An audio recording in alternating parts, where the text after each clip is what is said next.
Mhm. Voilà. Bonjour, bonjour, bonjour. Ouais. Je pense que ce sera la meilleure façon de faire. Continuez de partager, continuez d'envoyer des likes, continuez d'envoyer des cœurs sur cette page ici. Parce que si je fais le live sur d'autres pages, ce sera un peu un genre, comme si j'abandonne la page ici. Je ne vais pas abandonner, je ne vais pas laisser Facebook me museler. Donc je vais continuer, je risque même commencer à faire des vidéos à chaque fois pour que vous puissiez envoyer un maximum de cœurs possible et que ma page soit rétablie. Je ne vais pas laisser Facebook vraiment me museler. Regardez toutes les restrictions que je reçois. Pour rien, hein. C'est-à-dire, le matin, tu te lèves, tu vois, infraction, infraction, infraction, la page est complètement, ils te disent la page est restreinte. Là, c'est depuis octobre 2020, après 19 mars 2021, après 13 mai 2021, 13 mai 2021, ils ne font que restreindre la page. Donc, on va envoyer le plus de likes possible et le plus de cœurs et puis on va partager aussi le plus possible. Donc, c'est un système de musellement. Hein. Ça, on vous a expliqué ça depuis l'année passée. C'est un système de musellement parce que le régime... Et vous allez remarquer, c'est depuis qu'il y a une femme camerounaise là, qui est responsable de Facebook, je crois, Facebook Afrique. Un truc comme ça, oui. Donc, depuis que la femme là est arrivée à Facebook, on subit tout ce harcèlement si venant de la part de Facebook. Malheureusement, c'est comme ça là, on n'a pas le choix, mais on va continuer. On est sur Twitter et puis on est également sur YouTube. Donc, on va seulement continuer d'envahir les réseaux sociaux. Ils ne pourront pas nous museler. Bien.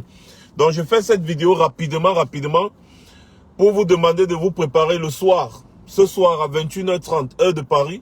Non, 22h, heure de Paris. 22h, heure de Paris, je ferai un live, un direct live, n'est-ce pas?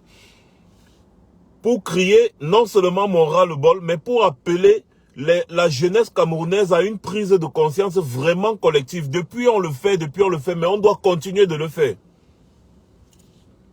Notre jeune frère qui a crié son ras-le-bol contre Biya, contre le régime Biya, contre les membres de son gouvernement, a été condamné à 1 an d'emprisonnement et 500 000 francs d'amende. 1 an d'emprisonnement ferme et 500 000 francs d'amende. Je dois vous rappeler ici que il n'y avait pas de parti civil. Donc, Paul Biya, qu'on a insulté, il dit qu'on a insulté les partis de sa mère et tout ça, n'a pas déposé plainte. Donc, ça veut dire que c'est un procureur qui s'est saisi de l'affaire. Tout simplement. Donc, ça veut dire qu'au Cameroun, les procureurs peuvent se saisir des affaires. Ou alors, c'est seulement quand ça concerne Biya. D'ailleurs, je fais l'annonce de ce live de ce soir parce que j'aimerais que vous soyez massivement connectés. J'aimerais que vous bipez un maximum de personnes possible. Parce qu'il y a beaucoup de choses qu'on ne doit plus laisser faire. J'aimerais que tous les employés de la PHP, de la bananerie de Penja, soient connectés. J'aimerais qu'une action commune soit menée. Et c'est très simple. Vous n'avez pas besoin de sortir, aller au travail. Vous n'avez pas besoin d'aller manifester même devant les pancartes. Vous avez écouté les pleurs de la grand-mère et de la mère de ces jeunes hommes. Vous avez écouté, elle a appelé à votre soutien, elle a appelé à votre aide. Alors tous les employés de la PHP doivent être solidaires à leurs collègues parce que en dénonçant leurs conditions de travail, ils ne dénonçaient pas seulement pour eux, les 3 jeunes qui ont été interpellés et condamnés, abusivement il faut le dire, mais ils dénonçaient les conditions de travail de tous les employés de la PHP. Alors vous tous, vous devez vous sentir touchés par cette condamnation. 500 000 francs d'amende, 1 an d'emprisonnement ferme. On finit avec la vie de l'enfant d'autrui comme ça là, oui. 1 an d'emprisonnement, 500 000 d'amende. Il va travailler, ils vont prendre l'argent où pour payer cette amende? En plus, 1 an d'emprisonnement ferme. Ferme. Non. Aucun employé de la PHP ne doit aller travailler. Aucun employé en soutien à leurs frères, aucun employé ne doit aller travailler. La justice fonctionne ainsi. Il a été condamné par le tribunal, je crois c'est de première instance, je ne sais pas trop. Il a été condamné par le tribunal, mais il y a la cour d'appel. Alors il est temps, parce que les avocats ont interjecté appel, donc il est temps pour les employés de la PHP de manifester leur ras-le-bol en restant chez eux. Ils ne partent pas au travail. Boycotter le travail à la PHP, ça ne va pas vous tuer. Une action commune est toujours porteuse. Boycottez simplement le travail. Vous dites, vous tous les employés, même si c'est seulement les employés qui ont le grade du jeune Boda qui a été interpellé avec ses frères, n'allez pas au travail. C'est vous qui faites la force de la PHP. Ça veut dire que si vous n'allez pas au travail, la PHP sera obligée de négocier la libération de ce jeune homme et la PHP sera également obligée de renégocier vos salaires. Ce jeune meurt aujourd'hui à cause des salaires qu'il a dénoncés. Ce n'est pas trop les affaires de quand il a insulté Paul Biya ou machin, c'est des conneries. C'est à cause des salaires qu'il a dénoncés et c'est devenu viral. Dans le monde entier, on connaît que hey, la PHP esclavagise les gens. Et les gens là n'aiment pas ça parce qu'ils savent que ça va ternir l'image de cette société. C'est la raison pour laquelle cet enfant a été enfermé. C'est la raison pour laquelle il a été enfermé. Et normalement, chaque employé ne devrait même pas attendre qu'on parle. Vous devez former un collectif, vous lancez un mot d'ordre et chaque employé de la PHP reste chez lui. C'est vous les employés qui faites la force d'une société. Hein. Parce qu'une usine sans employé ne va rien produire. Une usine sans ouvrier ne va rien produire, rien du tout. C'est vous qui êtes la force de l'usine. C'est pour ça que les employés d'une usine doivent toujours être choyés parce que c'est eux qui font en sorte que les propriétaires de l'usine soient des milliardaires. Parce que si vous ne travaillez pas, l'usine là meurt, l'usine là tombe. Toutes les bananes qui sont au champ là vont pourrir. Et c'est des milliards et des milliards et des milliards qu'ils vont perdre. Donc ils vont subir votre pression et ils vont faire en sorte qu'on libère cet enfant. Parce que cet enfant a dénoncé vos conditions de travail. Non seulement les conditions de travail des employés de la PHP, mais les conditions de travail de tous les Camerounais même en général. Mais là, je parle particulièrement de la PHP parce que c'est une honte. Outrage à chef d'État. On a entendu ça où? Outrage à chef d'État. Le jeune qui a giflé Macron ici, là, il a bénéficié d'un suicide. Hein. 4 mois de suicide, je crois, et 4 mois d'emprisonnement ferme. Parce qu'il a giflé. Sinon, les gens insultent Macron ici tous les jours. J'ai dit les activistes français insultent Macron ici tous les jours. Macron, espèce de fils de pute. Quand on dit fils de pute, ça veut dire qu'on traite la mère de Macron de pute. Brigitte la pute, va dans les fesses de ta maman Brigitte. Macron, tu baises ta maman. Excusez-moi des langages, c'est ce que les activistes là emploient ici.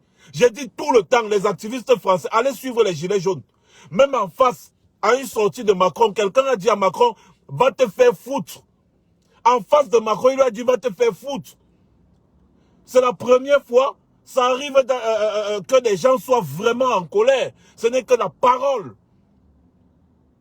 Et pas seulement Macron, même aux États-Unis, vous avez vu les gens manifester avec, pendant que Donald Trump était président, les gens manifestaient avec une caricature de Donald Trump pour lui donner des coups de pied, des coups de fesses. Les gens disaient « fuck you Donald Trump ».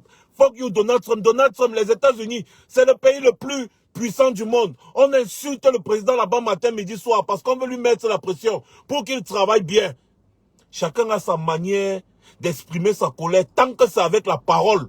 On ne va pas jeter un enfant comme ça en prison juste à cause de ce qui est sorti de sa bouche. Quel est ce pays de merde là? À cause de ce qui est sorti de sa bouche, on le jette 1 an. Et ils disent ferme. Donc même pas qu'on dit 1 an avec suicide, genre il peut puger sa peine de temps dehors. Non. 1 an d'emprisonnement ferme. Un enfant comme ça qui n'a aucun passé criminel. L'enfant là n'a jamais volé quelque chose. Il se plaignait même dans sa vidéo que quand tu prends même un doigt de banane à la PHP, on peut t'arrêter et t'enfermer. Donc il a même peur de manger la banane de la PHP. Ce n'est pas un repris de justice. Ce n'est pas un repris de justice. Alors d'où vient-il qu'on va salir le casier judiciaire de cet enfant de la sorte? Demain, avec cette condamnation, l'enfant là ne pourra plus faire certains concours. C'est sa vie qui a été foutue. L'enfant là ne pourra plus entrer dans l'armée. S'ils veulent, comme ils aiment recruter l'armée, ils aiment recruter la police, la gendarmerie. Il ne pourra plus à cause de cette condamnation. Parce que son casier judiciaire est foutu. Il y a beaucoup de concours d'État qu'il ne pourra plus faire. Pourquoi? Parce qu'il a crié son ras-le-bol. C'est pas possible. Et pendant ce temps, les employés de la PHP vont continuer d'aller travailler. Pourquoi vous partez travailler? N'allez pas manifester. Vous dites que vous avez peur qu'ils vont vous gazer, ils vont faire. Ne partez pas manifester, restez juste à la maison. Vous n'allez pas mourir. Apprenons à être solidaires. Ces enfants-là ne doivent même jamais mettre leurs pieds en prison. D'ailleurs, ils sont enfermés depuis, Seigneur. C'est pas possible. Comment on peut tuer une jeunesse comme ça? Et les autres jeunes regardent, ils observent la scène. En parallèle, regardez très bien comment ce régime fonctionne. Voilà un Toto ministre qui se dit ministre adjoint. Quand je dis ministre adjoint de la justice, c'est pour simplifier. D'ailleurs, je m'en fous des personnes qui viennent critiquer ma façon de parler. Il est ministre adjoint à la justice. Donc, il est ministre de la justice. Il va sur Facebook, sur les réseaux sociaux, soutenir un individu qui est accusé, pas par une personne, pas par deux personnes, par au moins 5 personnes, de tentative de viol avec violence. Il me faut même postillonner, dis donc, je suis énervé. Rendez-vous le soir, à 22h heure de Paris, on va continuer l'affaire là. Ministre de la Justice, il affiche son soutien, il insulte tous les Camerounais. Il affiche son soutien à un individu qui est accusé de tentative de viol avec violence. Tentative de viol, quand je dis avec violence, c'est pour vous faire comprendre que la personne a même essayé de forcer, fatiguer, utiliser la force. C'est juste une façon de parler. Tentative de viol, harcèlement sexuel. Tout un ministre de la République qui est payé avec l'argent du contribuable pour effectivement rendre justice aux victimes vient à porter et afficher son soutien à un individu pareil. En même temps, un enfant qui a juste crié son ras-le-bol, qui a juste décrié ses conditions de travail. Un enfant qui a crié, il a dit non, vous ne pouvez pas voler 180 milliards alors que nous on travaille ici comme des esclaves. Le salopard ministre de la Justice, Jean de Dieu Momo, il laisse qu'on condamne cet enfant. Ils engagent le rouleau compresseur contre cet enfant, mais ils protègent les violeurs. Ils protègent des personnes comme Martin Camus Mime, qui sont accusés, Martin Camus Mime qui est accusé de viol, tentative de viol, harcèlement sexuel, avec témoignage à l'appui. Et les témoins sont, les personnes qui l'accusent sont connues du grand public. Aucune enquête n'a été ouverte sur cette affaire. Au contraire, le ministre de la Justice, lui, apporte son soutien. Comment ça se fait que dans le bureau de quelqu'un qui se dit directeur de quoi, les gens s'adonnent à des histoires à dormir debout. Les gens sont libres de faire ce qu'ils veulent. Mais dans un lieu public, non. Est-ce que c'était avec son consentement ou sans son consentement? Comment ça se fait que la vidéo de cette petite fille se retrouve sur les réseaux sociaux?